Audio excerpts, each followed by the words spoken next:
Ömer necəsən qardaş? Salam Rafael. Yenə iş başda tutmuşam səni. Biz elə həmişə iş başında. Ay maşallah, işin aman olsun qardaş. Sənin gözəlliyi Rafael müəllim. Bax, divarada marta çəkir. Ay maşallah. Bəs bu aşağıçı nədir qardaş? Sulardan darağa bax. Gör sənin gözəlliyi. Ay maşallah. Bax. Vüqar görürsən Vüqar?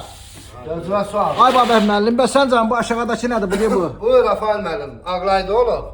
Saya vurulur da bu. Bəli. Ağlayın əvvəllər işləyəndə, indi də o da yığışdırıblar. Biz keçirmişik termo Ağlayda. Maşallah. Sübürkəli idi bu saya. Bəli. Çünki həyətdə nolu çıxardığında bunu kəsəndə bu məhsulun üzərinin pis olur. Şubanın gözəlliyini itirmək olmaz da Rafael müəllim. Ay maşallah. Ondan sonra qəşən bax oturuşa bax indi bir də amına bax zəhmət olmuşdu. Daraq divara da mantı çəkilir. İşin aman olsun qardaş. Bax, gözəlliyə bax. Ay maşallah. Bax Rafael müəllim. Üzən nolu da qaldı öz yerində ha? Bir dənə gözəlliyə bax qardaş. Bir də işə bax. Bunu deyirlər də sökmək, qopartmaq. Bax Rafael müəllim, bir də buna bax.